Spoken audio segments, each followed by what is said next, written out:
Well, good morning, afternoon, or evening, everyone, depending on where you're joining us from. My name is Cheryl Peters. I'm the principal investigator of CAREX Canada. We'll just give it a minute to make sure that we had a lot of people registered. I want to make sure that we don't start before everybody gets in. And Ella, thank you for making sure that everybody gets admitted. That's great.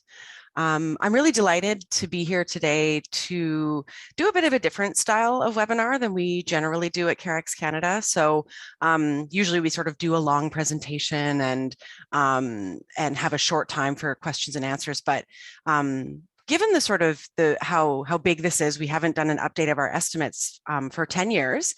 We wanted to do something a bit special. So we've invited a few of my friends and colleagues to be here today to talk a little bit about how they use CAREX information, and also just something about, the future of occupational cancer and occupational disease prevention going forward. So let me just go to the next slide. So you'll notice that you've all been muted because we have so many people today. We're going to do all of our interactions in the chat box. So at any time during my presentation or the remarks by our panelists, feel free to put your questions in the chat box, or you can wait until we get to the question and answer period to enter them in the chat box. That's totally fine. You can direct your questions either generally to our panelists, or if there's a particular panelist you'd like to ask, just please put that in the chat box when you ask a question. So as I said, I'm Cheryl Peters. I'm the principal investigator of CAREX Canada. I'm also just starting on Tuesday a new position as senior scientist in cancer prevention at the BC Centre for Disease Control and BC Cancer, and I'm an adjunct professor at both the Universities of Calgary and the University of British Columbia. I do want to respectfully acknowledge that I live and work, and I join you today on the unceded territories of the Squamish, the Tsleil-Waututh, and the Musqueam First Nations. So I'm going to give a brief presentation outlining our new CAREX occupational exposure estimates. I think I'm going to ask our panelists to briefly introduce themselves as they go, and we'll ask Paul and then Mary and then Calvin to speak. And then we'll have a Q&A in the chat box and hopefully a nice discussion. I will also circulate, or Ella will circulate, a questionnaire afterwards, a survey, just to see what you thought about the panel today, improvements we could make in the future. We like to do regular webinars on different topics at CAREX. Some of you may have been to them before. So if you have ideas for new topics, we're really open to that. So let me start off by just introducing CAREX Canada for those who might not be familiar. CAREX stands for carcinogen exposure, and the purpose of CAREX Canada and other CAREX systems around the world is to provide a body of knowledge about exposure to known and suspected carcinogens at workplaces as well as in the community. And today we're going to focus on the workplace aspect of our work. We have been and will be up until the end of March hosted at Simon Fraser University. Given that I'm starting a new position, we will soon be moving to UBC. And we've been funded by the Canadian Partnership Against Cancer since 2008. I won't talk too much about the history because I know Paul's going to talk about that a little bit in his remarks. So at CAREX, over the years, we started, well, almost 20 years ago, really, but being funded by CAREX by CPAC, pardon me, as a full project since 2007. We've developed over 50 estimates of occupational exposure, and we make these available by job title, by industry, by sex, by province in Canada, and where possible, if we are able to develop levels of exposure estimates, we also share the information by levels, typically sort of a semi-quantitative way of high, medium, and low exposure. This graphic, you can find it on our website, which is carexcanada.ca. Just gives you a general overview of how we produce these estimates using a mix of available data, occupational hygienists, expert assessment, and government data, including the census. So that's when I said we sort of are doing a 10-year update. Our cycles have to go on the frequency of the census in Canada, because that's sort of the baseline of the population data that we need. So we did our first estimates in 2006. Our census in 2011 was not mandatory, so we didn't do an update then. And then when it came back to mandatory in 2016, we started in earnest to do this estimate update, which has taken us 5 years. We'll start again next year to do an update for 2021. So as I mentioned, our original estimates were for 2006. The updates that we included this time, so we wanted to make sure that we really canvassed the expertise that we have available in Canada to make sure that we were updating in a way that reflected changes that might have happened between 2006 and 2016. And also we would just naturally be able to reflect the changes that happened in the labor force between those two time points. As many of you will know, as in many places around the world, there was a large economic downturn in 2008, which really affected the labor market in Canada and had a lot of people shifting from job to job. And I have a slide on that in a moment to talk about how that's impacting exposure. We also reviewed the literature for any changes in processes, use, and policy that would have impacted exposure to our suite of carcinogens and suspected carcinogens. Also, a lot of the work actually had to go into translating these estimates into a new coding system. The same thing is going to happen again for our next update. There's been really big overhauls in both time periods of not our industry coding, but our occupation coding in Canada has changed dramatically since 2006. And so kind of shoehorning our estimates into different systems does take a long time, which those of you on the call who are familiar with occupational coding will know it's not a trivial task and really did take us a lot of focused effort. And I really want to thank my team for spending so much time on this, primarily Ella Ritz and Shelby Fenton. So as I alluded to, there were changes in the Canadian labor force by industry over time. You can see here really dramatic shifts in the numbers of workers working in these industries. So you can see really big increases in healthcare and social assistance. That's reflecting our aging population in Canada. A ton more construction workers, which really does impact a lot of our exposures like diesel and like silica, and really dramatic downturns in the manufacturing as well as agriculture and wholesale trade in Canada. So a lot of this is that people really moved into new jobs, which actually just changes the number of people who are exposed to carcinogens in Canada. I've shown here the top carcinogens either by the number of exposed or also if they're kind of priority carcinogens for us. One that's missing here that I didn't include that is really major is night shift work. The reason it's not on here is because there wasn't a very big shift that happened between 2006 and 2016, but it's still our largest exposure with around 1.8 million people working permanent night shift or rotating night shift. But you can see here some changes that would mostly be reflected by change in the labor force, as well as others where we did some focused work to address some past shortcomings. So I'm going to just speak briefly about a few of them that we've selected to highlight here. So for asbestos, we did a lot of work actually to add exposure levels here. So our first estimates in 2006 was just a prevalence estimate. We didn't estimate level of exposure. So we added a real emphasis on adding workers that were low exposed. So we always knew when we first developed these estimates that they were probably an underestimate and focused more on people who were highly exposed. So this includes people with the potential for exposure at work to any form of asbestos that are likely to exceed the non-occupational background level in their own homes or in urban air. So we also had a significantly increased interest in specialty trade contractors. These are the workers who are doing lots of renovation work. We also had a slight decrease in the exposed building construction workers. Renovations are still a big concern in Canada. We added a lot of workers here that would be exposed to a low amount of asbestos. So based on working in older buildings, I mean, basically any building built before 1980 in Canada did have asbestos in it, and many of them still do if they haven't been remediated. So there's really dramatic increases here. So in our 2006 estimate, we had about 150,000 people exposed. You can see now we've got I think a more solid and more defensible estimate of 235,000. And it's still most of the exposure happening in the low and moderate level, but still people working in remediation where we expect that they could have periodic exposure to high levels of exposure in abatement projects. You can see here the results by level of exposure. So still that specialty trade contractors is a group that dominates. It's where most of the exposure happens to asbestos now in Canada. And the other important construction industries popping up at the top there as well. We also added a lot of people working in custodial staff. And this was based on some results from Paul's group, the Occupational Cancer Research Center, where they'd found that there was an excess of mesothelioma among staff working in educational services, which we think is from janitors and custodians being exposed in these kind of underbellies of traditional old buildings. For solar radiation, we had an increase driven by increases in the construction, the transportation, and warehousing industries. So we did review and amend the original list of exposed occupations, and we actually had a really nice happenstance that happened before. When we developed our estimates of outdoor workers exposed, we had to rely on some career handbooks that were specific to a couple of provinces in Canada. Since then, the career handbook for all of Canada has been updated and includes specific markers for whether or not a job is required to work outside some or all of the time. So we were able to review our original estimates and also compare them against that careers handbook to make sure that we were really capturing the outdoor workforce. And so these numbers of workers increased as well, mostly due to that shift in there being more construction workers where there's a large number of outdoor workers.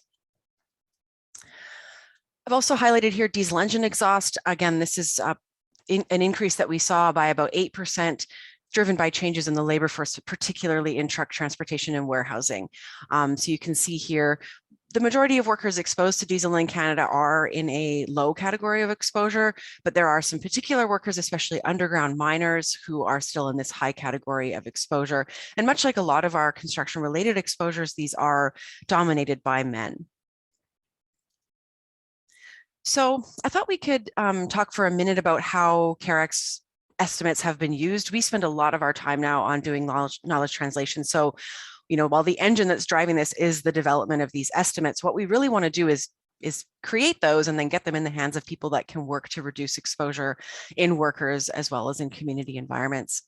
And the ways in which these estimates have been used, and I think all three of our panelists will talk about how they might use CAREX data, but one of the ways we know that it's used is to identify these high-risk populations, to allow governments, organizations, labor unions to develop a list of priorities. There's a lot of things that organizations responsible for workers' health can do, and I think that our CAREX estimates help them prioritize that.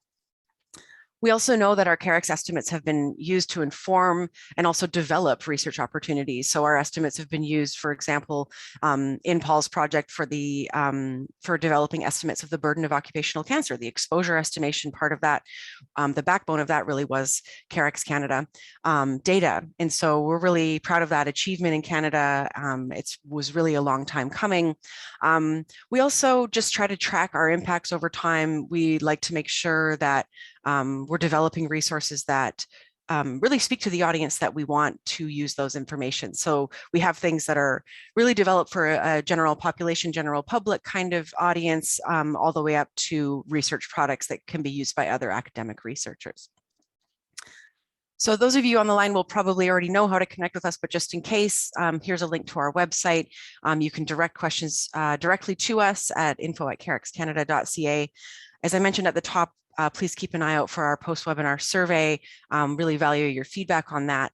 And I will stop there. Let me just stop my sharing. There we go. And I'll get ourselves ready to have our panelists remarks. So what we'll do now is we'll run through our three panelists. Thanks so much, Mary, Calvin, and Paul, for being here today. So I'm going to give you a few minutes to share some remarks. Mary, I know you have some slides. That's perfectly all right. So I'll give you a chance to introduce yourselves and make a few remarks, and then we can move into a few questions that we have already, and then also hopefully some of our audience members today will have some questions for you. So Paul, I'll ask you to get us started, talking about, maybe just briefly introduce yourself and then speak a little bit about, what CAREX Canada has meant to you and how you think it's important going forward. Thanks, Cheryl, and thanks everybody for coming today.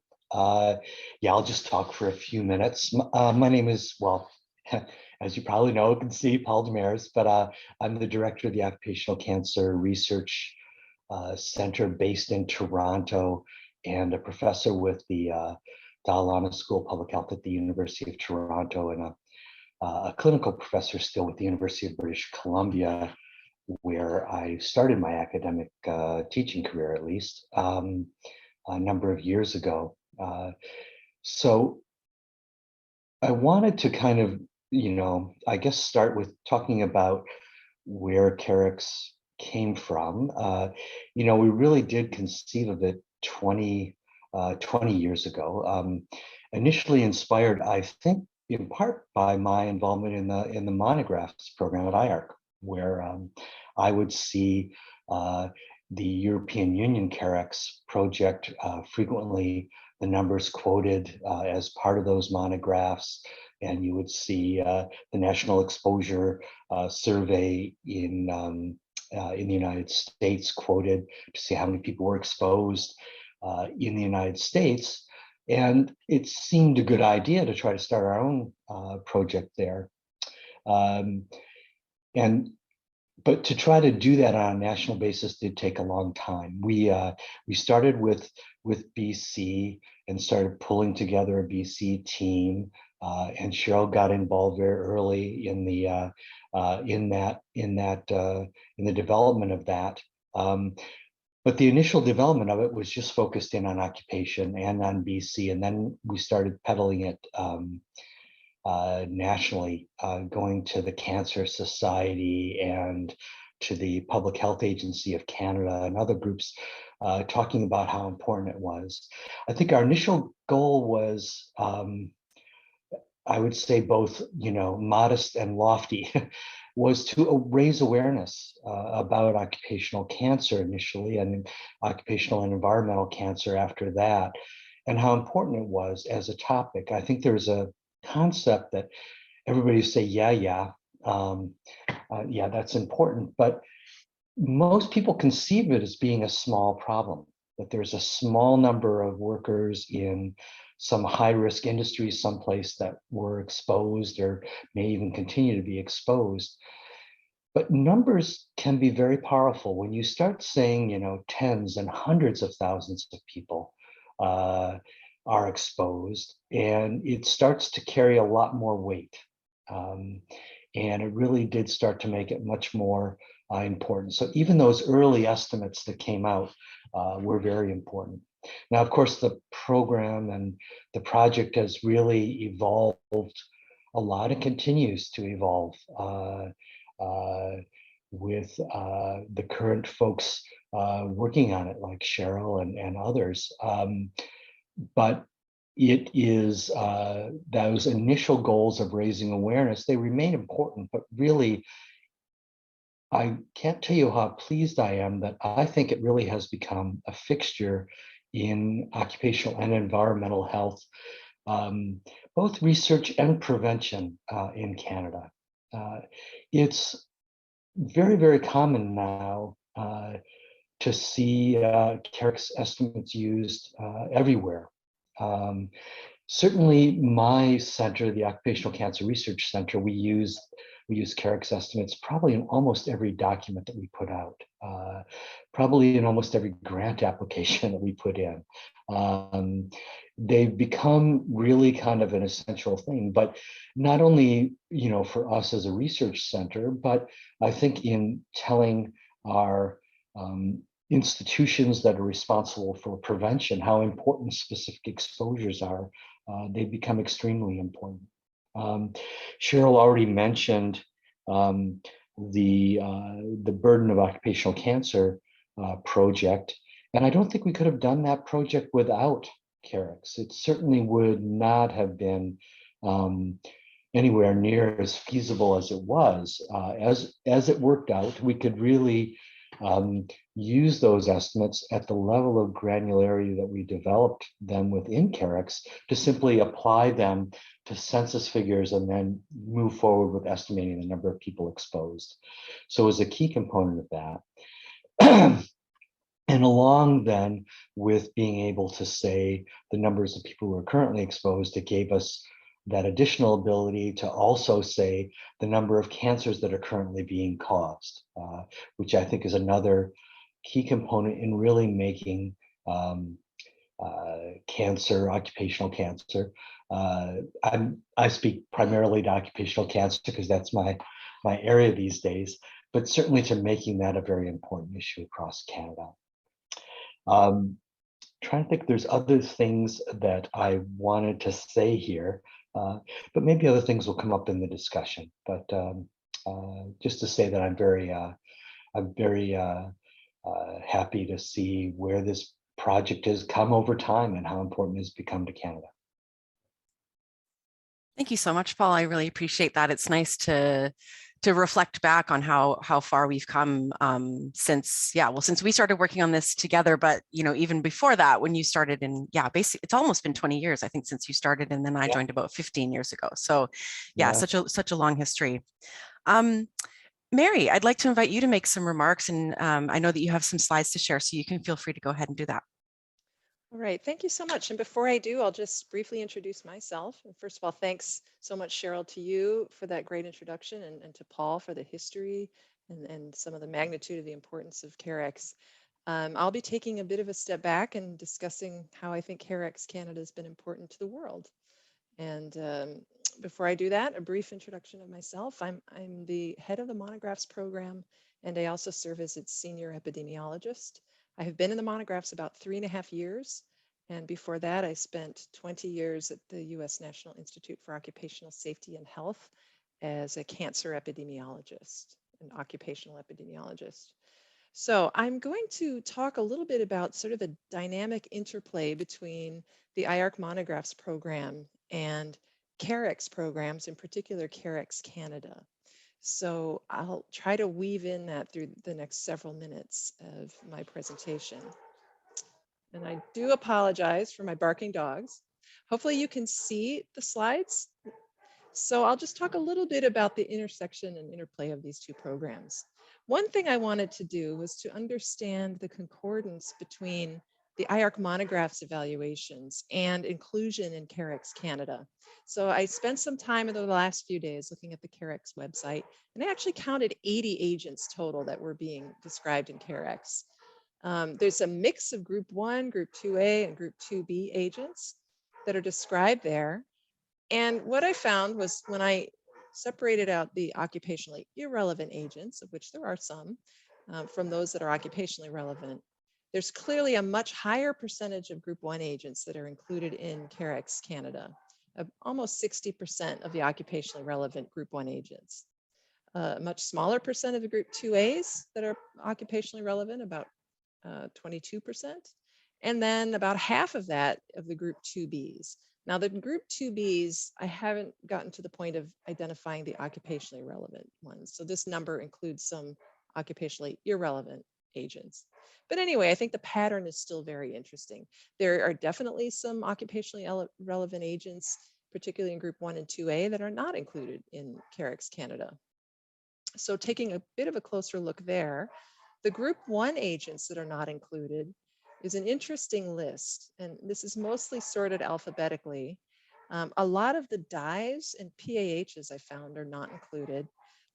The largest group, I think, though, is occupational circumstances. Things like occupational exposure as a painter, exposure associated with particular production processes. Certain mining industries are specifically identified, hematite mining, and that's really a radon exposure issue. The rubber manufacturing industry. So clearly there was a decision taken in CAREX to not include these kinds of occupational circumstances. There are some other interesting ones that are excluded though, like leather dust, soot, some of these specific dyes, which may not be relevant to the Canadian situation. But I think one that's worth thinking about are some of the infectious agents. And often it's hard to conceive of those as being occupationally relevant, but there are certainly some occupations like firefighting or emergency services exposures or medical exposures for sure, where these would be highly relevant. And then similarly, looking at the 2A agents that are currently not in CAREX, I think we see here a mix of newly evaluated agents. We've had a recent spate of Group 2A evaluations, and I suggest it might be worth taking a look at some of these to see if they're relevant for CAREX. Certainly some of them are quite common. 1,1,1-trichloroethane is in 2A and it has limited evidence for multiple myeloma. Its use has greatly declined, but it probably has had quite a bit of past exposure. It was a replacement solvent for some more nasty solvents. And there's just a generally interesting mix of agents that are in 2A that are not considered part of CAREX Canada. And then my last slide really makes a bit of a pitch for considering some of these other agents. As Cheryl well knows, we're engaged in the process of creating a database of monographs information. And what I've created from this database already is percent of agents that have sufficient or limited evidence of carcinogenicity in humans by agent type. And so we can see here for lung cancer, there are 46 agents that have sufficient or limited evidence. More than half of these are particles or fibers, PAH related, and I think CAREX has some information about PAHs, but not a tremendous amount. And then the metals, which are well represented in CAREX. But you see these other groups like specific individual chemicals, occupational circumstances, which are also important. But for bladder cancer, these occupational circumstances really are important. And perhaps the conditions of exposure have changed such that they're not relevant anymore in Canada. The dye and industrial chemical industry is also very important for bladder cancer. So I would just, when we're thinking about the future, I'm wondering if perhaps it would be helpful to take another look at the list that IARC has of its certainly group 1 and group 2 agents to see if there are additional ones that are relevant. I'm also delighted to see, though, that you have a quite healthy group of group 2B agents, which is wonderful because the 2B agents are the ones that IARC often re-evaluates because we have new, say, human cancer evidence or mechanistic evidence. And it's really important and helpful for us to be able to link to CAREX Canada to provide data for Canada for our evaluations. And then my last comment is we're really encouraged to see that countries outside Canada are diving into CAREX themselves. And as we begin to see or continue to see carcinogenic exposures move across the globe to developing countries, it's certainly wonderful to have an example like CAREX to Canada to use for these countries. And I'll stop there. Thank you so much, Mary. And you raised a few points I think we will come back to in the discussion. So thank you for that. That's really useful. Calvin, I'll invite you now with an interesting perspective, being a CAREX alum who's then gone on to be your own independent scientist, which is awesome. I know you have some comments maybe about KT, some different considerations just to round out our discussion before we get to the Q&A. Yes, for sure. Thanks, Cheryl. My name is Calvin Ge. I am a scientist at TNO in the Netherlands, which is Applied Science Institution in the Netherlands. I am also a researcher in the University of Utrecht University. Cheryl's right. I left CAREX 7 years ago now, in 2015, to pursue my doctorate in the Netherlands, and I've stayed here after completing my degree. So I do remember fondly the days that we worked together on the CAREX website and producing the estimates, and it's great to see that you have new estimates here. I think we put together a great resource. I still say we because I still consider myself very much part of the team. I think the CAREX website is a great resource and a great example of good KT. There are some things that would go right to the IARC Monographs for, but there are other things that would go right to the CAREX website for, even when I'm here in the Netherlands. In terms of future and the future of cancer prevention, I think the updated estimates show both old and new challenges. Classic exposures such as asbestos and silica are still very relevant. At the same time, important changes in the workplace are happening in Canada and elsewhere, like you mentioned. With the ongoing pandemic and other factors, these changes will surely continue to occur. And I think it's very important to stay up to date in terms of exposure surveillance, and then we would have this information to refer to in our work.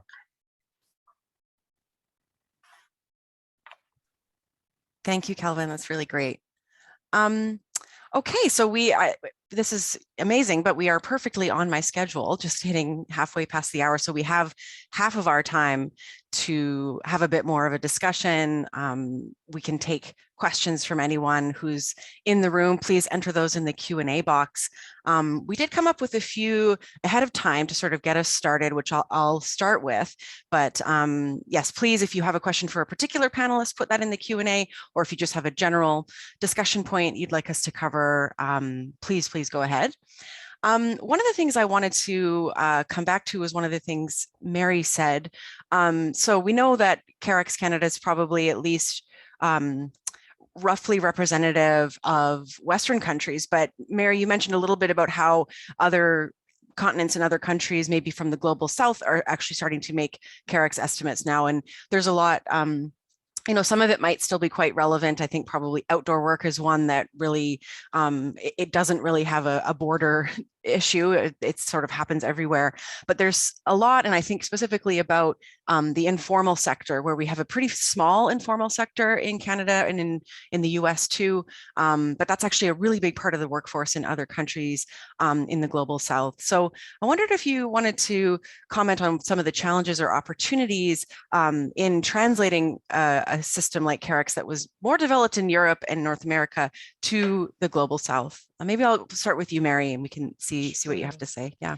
Yeah, that's a great question. And I think when you detail what it takes to update the CAREX estimates, I think you pinpoint what problems we will have in countries that are not as data rich as our Western nations. So just simply coming up with a census by occupation would be very daunting, I think, in many countries where exposures are high or likely to be high. And then having enough expertise to have the judgment that's needed to evaluate the jobs in a way that's sensitive to the local conditions is really going to be a challenge. So we run into this issue all the time because there's a huge void of information as we work through various countries where we know production's occurring. For example, some of these emerging chemicals that we might be seeing as high production volume chemicals are being made primarily in Asia and let's just say China specifically, and yet we can't find even basic information about how it's being used or quantities or where it's being used. So I think it is incumbent on us to help to develop the systems and to train the scientists in exposure science and hygiene to be able to develop the estimates that you have so well done in Canada. Yeah, thank you, Mary. Paul, I wonder if you might have some comments, just because you and I have done some work with Calvin as well, actually, in Latin America and the Caribbean and South America. So I wondered if you had any reflections from that work. Yeah, it certainly is challenging. I mean, I'll start off by saying that CAREX Canada was in part inspired by the Costa Rican CAREX project, and how innovative it was compared to some of the other kind of spin-off CAREX projects, which basically, just did fairly back of the envelope, application of the original CAREX to census. They really did try to look at exposures in a very different way, and it shows, and that's a medium income country, but it does show that with that its expertise is certainly there, and that they were able to do a great job with it. The real thing has been the labor force, I think, and not even the, we've been working with PAHO, Cheryl and Calvin, and I and others from the CAREX thing. And PAHO is the Pan American Health Organization. It's the regional World Health Organization for the Americas. And there's lots of people interested in kind of using this model. And the thing we always end up kind of hitting our the wall we end up running into is, where do we get the labor force information? It's not necessarily exposure expertise, because people who do know about exposure are very interested in doing this, and I think they can see the power of doing it. Thanks. I won't do this all the time, but I wonder, Calvin, if you had any reflections, given that I know a lot of your PhD work was focused in China. There's very kind of different exposure circumstances we might see in countries like China. Did you have any thoughts on sort of expanding CAREX to other countries? Yeah, for sure. And recently I also read about CAREX in Korea, right? So there are definitely Asian countries that are interested in what we're doing in CAREX Canada and other CAREX countries, and following this model and seeing how they can adapt this to their own country and come up with their own estimates. I think in a lot of Asian countries that are less developed, of course, Korea is still one of the most developed Asian countries. The amount of data that's available for this work would be more limited. I imagine for China, there would be information, but perhaps it's more dependent on whether if there is a lot of interest in using that information for this purpose. And I think when more and more countries join this initiative, and there would be more incentive for China, for instance, to use this information in cancer prevention or exposure surveillance as well. Yeah. Yeah, thanks for that. So far, we made a concerted effort in Latin America and the Caribbean, and we've since been approached on different topics by just kind of countries from all over. So we've done some work with South Africa, we've done some work with New Zealand, and more recently we're contacted by the Department of Health in Ireland, who was interested in doing some work on outdoor workers and thought, Canada and Ireland have similar sort of weather and latitude profiles and similar populations in terms of risk factors for skin cancer. So they had reached out to us, but it's sort of, it has been sort of, someone contacts us and we try to help them. I know Mary and I both spoke at that recent Asian Pacific conference, and there was a lot. I didn't know a lot. I mean, I knew that South Korea had done extensive work on developing their own CAREX, but I didn't realize that there were a lot of other countries that were either in the planning or implementation stages of developing their own estimates. So I'm really happy to see it, and I think it'll really benefit the Monographs program going forward if we can get more exposure information from a wider range of countries. A question in the chat, and it speaks to another discussion point that I wanted to bring up, and thank you for sharing that you're a firefighter and that you have ALS. I'm so sorry. Thank you for joining us today. We're really interested to talk about all occupational diseases. It isn't just about cancer. So one of the things we did want to speak a little bit about was, we have a focus on carcinogen exposures in the workplaces, but certainly there's a broad range of diseases that can be linked to occupational exposures. So I wonder if our panelists have any thoughts. Are there new opportunities to estimate exposure for things that maybe aren't carcinogens and might cause other diseases like ALS or like occupational asthma, a broad range of occupational diseases? Maybe if there's some kinds of things that could be a useful focus for us. Yeah, Mary, would you like to go first? Yeah, sure. And I'll have to reach back to my time at NIOSH, because of course IARC deals with cancer, but at NIOSH we were often studying multiple endpoints, because these hazardous exposures can cause diseases other than cancer. So I think the important things that are needed, there's not a consistent evaluation process for these other endpoints like we have for carcinogens. So I think step one is to be able to define how we determine that something causes these diseases, right? When do we have enough evidence to say, exposure as a firefighter causes ALS? So I think that's one challenge with some of these other endpoints or other diseases. But we also know that we have a lot of evidence for certain specific carcinogens that they also cause many other diseases. And some classic examples would be silica exposure, which I think is one of the more common carcinogenic exposures in Canada and elsewhere. Well, it also can cause kidney disease and non-malignant respiratory disease. So recognizing the interplay with these different, a single exposure causing multiple diseases, you've already got a leg up on understanding exposure for these agents that have multiple effects. So it might be more to be able to focus first on the cross similarity between carcinogenic exposures and other diseases caused by carcinogens. Yeah, thanks, Mary. Calvin, did you have some thoughts on that? Yeah, I would echo Mary's comment there. And because a lot of the exposures, a lot of the work CAREX is doing is relevant for other health endpoints as well, right? If we look at neurodegenerative diseases, there's evidence suggesting maybe some metals exposure or air pollution exposure, particulate exposure, and pesticide exposure is associated.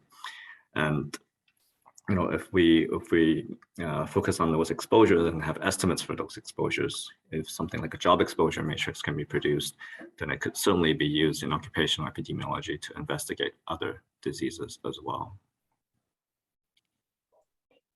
Yeah, Paul, did you have some thoughts on this one? Yeah, I mean, certainly I agree with what everybody else has said in terms of carcinogens causing other health effects. And I guess if we go back to Mary's point that there's a lot of to be carcinogens out there, easily reaching into that list will give us a lot of other important occupational health hazards. But the model that CAREX uses could be used for some other things. I mean, the big one that comes to mind is noise, which is kind of a high priority one for occupational disease. It's unusual in terms of workplace exposures because there's a lot of measurement data out there. So we actually could be quantitative. One of the things that surprised me when initially we were pulling together the data sets to create or to start the Canadian Workplace Exposure Database was what a high proportion of the measurements that are collected are actually things that are, group 1 or 2A carcinogens or suspected carcinogens. And but noise is one of those other ones that has a lot of measurement data and would be very impactful to go with. And I'm sure we could think of other ones as well. It's funny because we've been operating in the cancer space for so long, and with cancer related funding, so we'd have to kind of, really search for that additional funding to go out there and look for those things. But I think it's an important thing to think about how we can expand this and make it more useful. That's great. Thanks. I totally agree. I've received a really interesting question from via direct message. I think this one, I might ask Mary about it, but basically what saying is she recently looked at a large data set of 435 carcinogens that are commonly found in workplaces. And then she kind of cross-referenced it across different authoritative sources on cancer. And about only 10% of those carcinogens appeared on everybody's lists. So since cancer research is so expensive and it takes so long, as we've talked about today, is there any kind of global strategy to ensure that there's various resources focused on studying different chemicals so that we could potentially identify carcinogens faster? I think IARC is kind of the main group that is the global strategy, but I just wondered if you had any thoughts about that question, Mary. Oh, that's such a great question. And I wish that IARC were filling that role, but sadly, the occupational component of IARC has not kept up with the times, I'm afraid. So what I will say is that the monographs have for 50 years, this is our 50th anniversary year, we've served not only to gather the evidence that exists, but to highlight gaps in evidence as well. And we certainly have gaps in human cancer studies, cancer epidemiology studies. They're declining with time. I think the focus has moved away from occupational epidemiology in general and occupational cancer epidemiology specifically. So this is something that's of great concern to me and to the Monographs program, because occupational studies are the best source of information, because we have records for workers. We have exposure information usually, and sadly, the exposure levels are higher than they are generally speaking in the general population, which means that you can do a better study more efficiently. So I really believe that there should be more prioritization. I would maybe put a plug in for a group called OmegaNet that is being managed by Michelle Turner and Ingrid Siviskind. I'm sure I'm butchering her name.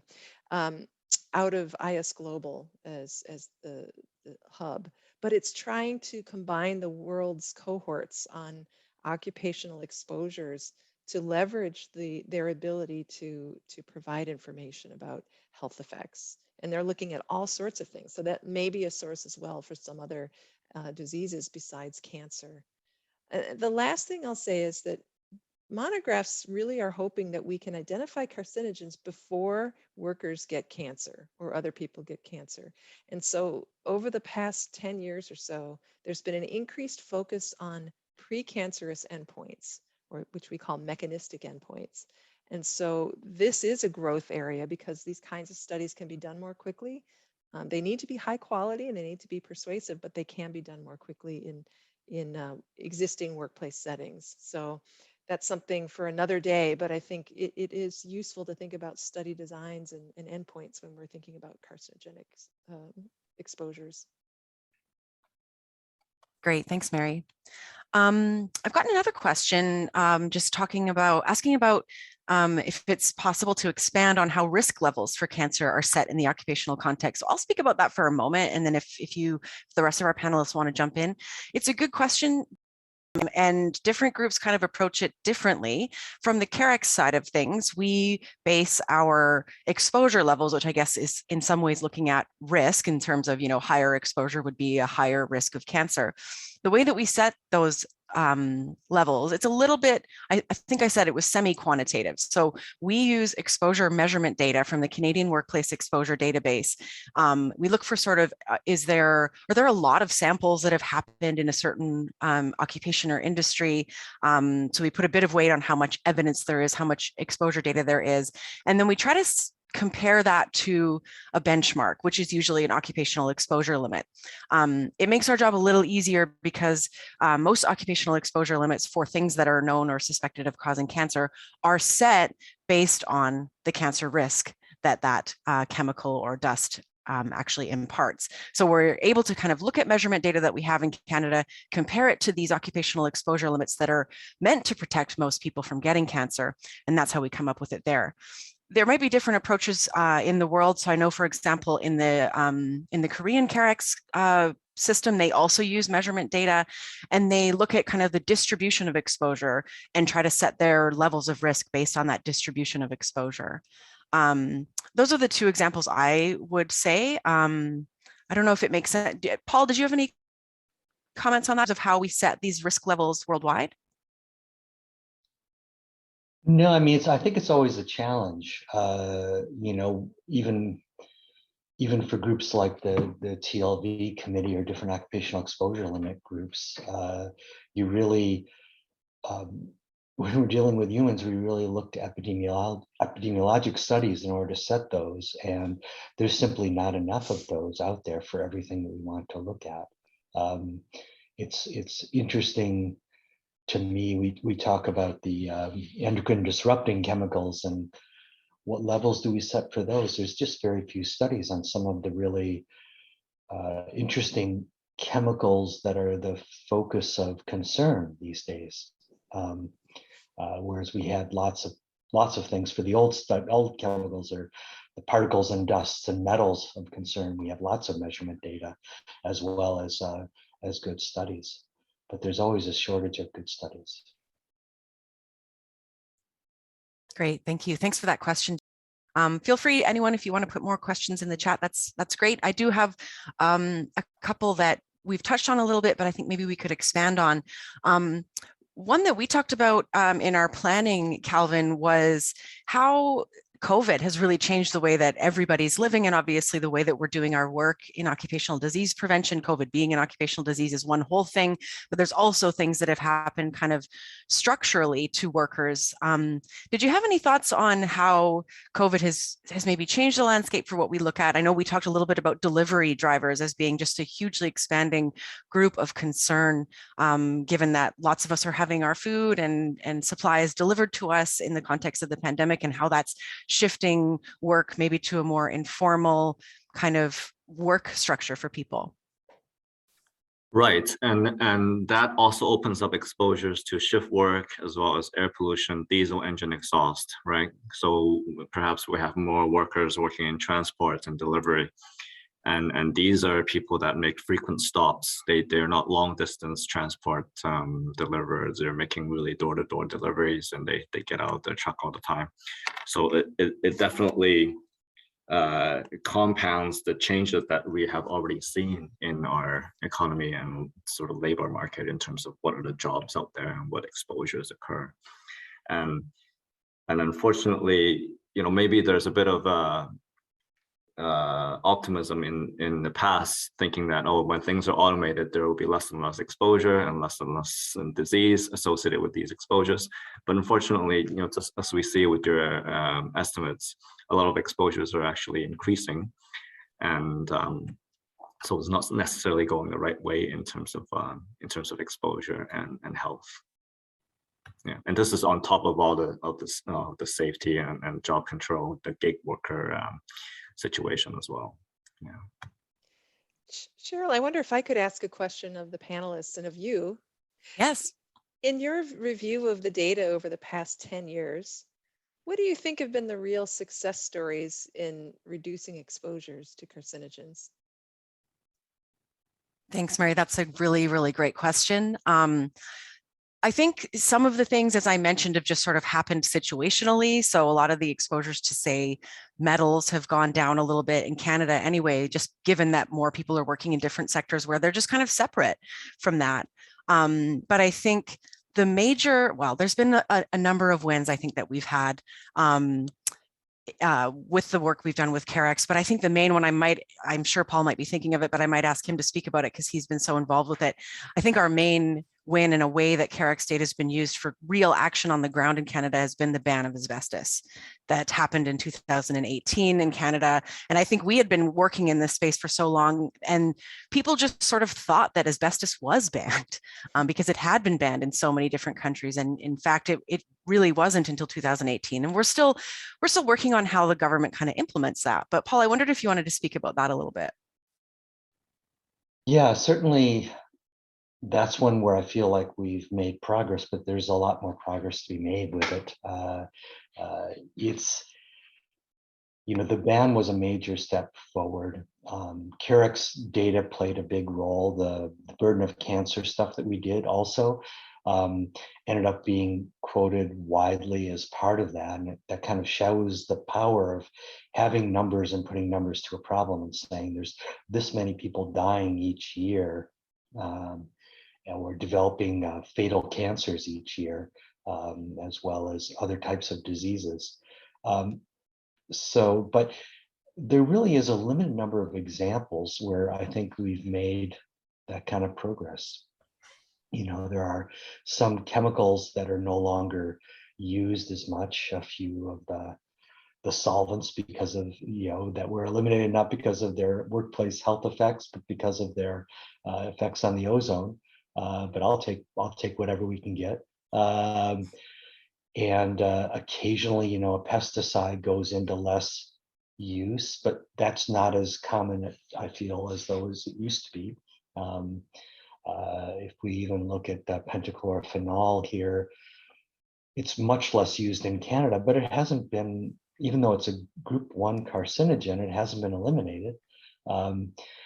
So it's disappointing to me that we don't, beyond the kind of big asbestos win, which I think is important, that we can't point to more dramatic wins in this area. It seems like there's a related comment in the chat about this. I don't know if you see that yet, Cheryl.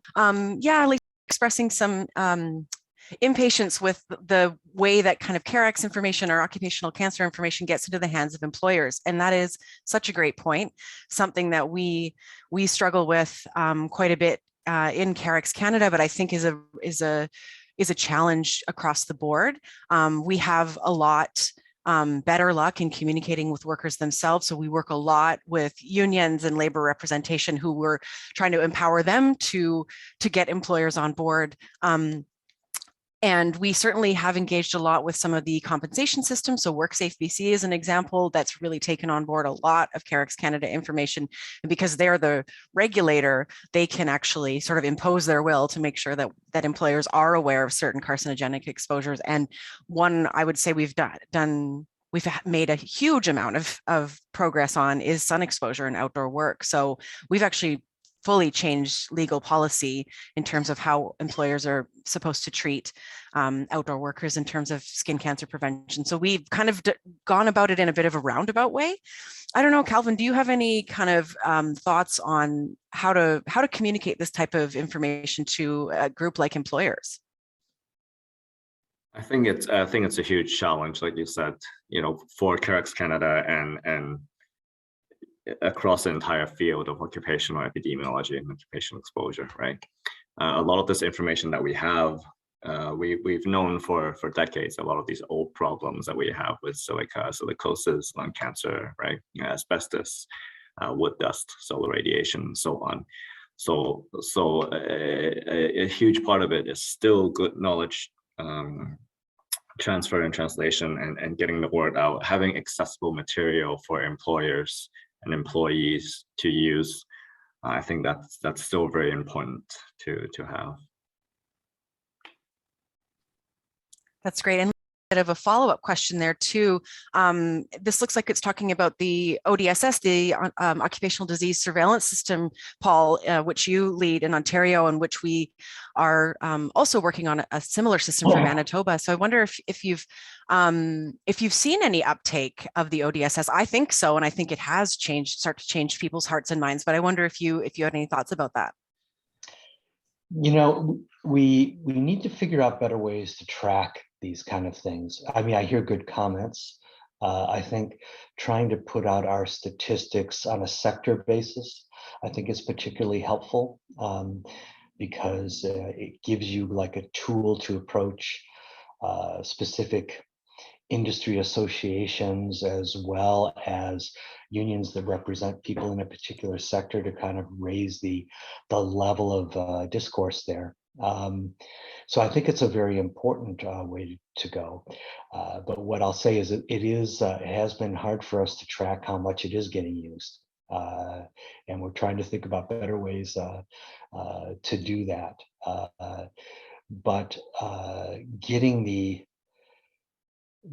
information out there, I think, really takes a much more active approach. I mean, I think we've been doing good and creating good websites that are better websites as we go along, to kind of have data, even having websites where you can search for more specific data for you. But that kind of active engagement, I think, is the piece that we need to have more of, and it takes resources to do that, and that's a challenge for us. We managed to get the resources to put it up on the websites, but not to actually have a lot of people out working really on that engagement. Yeah, thank you so much, Paul. I see that we're coming up on our time. I wonder if there's any final thoughts, parting thoughts that our panelists have before we sign off. I really want to thank all three of you for your excellent points today. I think we've identified some challenges, but I think also some opportunities and some wins, which is important, especially in these sort of long game types of programs that we work in with the Monographs program with CAREX Canada. I've really appreciated hearing your insights. Any final remarks you'd like to make, Mary? Sure. I just want to congratulate you again for all of this fine work, and I cannot wait to see where CAREX heads in the next 10 years. Thanks. Calvin, anything, final thoughts from you? Yeah, congratulations on your work so far. It's definitely a long game, so we have to always get ahead of the new chemicals and different exposures, right? And a long lag time in terms of occupational cancer developing in the population. But it is very important work, and it's highly valued. Thanks, Paul. Any final words from you as sort of the founder of CAREX Canada? I'm just really happy to see where CAREX Canada has gone, but I think it's a very important thing to have gotten this update in. It's just important to kind of continually evolve and update and show that what we're doing is current and relevant to the current situation. So I think this is a very important step to go through. And I was kind of laughing when we were preparing for this, and you were saying, yes, we're putting this out, and then we're thinking about the next census we're going to have to come up to date with. So it never really ends. Yeah, thank you so much. I really also want to thank my CAREX Canada team, especially Ella, for organizing this webinar and kind of administrating it. She's also dropped in the chat there a survey. We will circulate that as well afterwards. We really appreciate your feedback. Thank you so much to everyone who's joined us today. We have such a big crowd, and it's really nice to see a lot of interest in what we're doing and interest in occupational disease prevention. So thank you again, and I hope you all enjoy the rest of your week.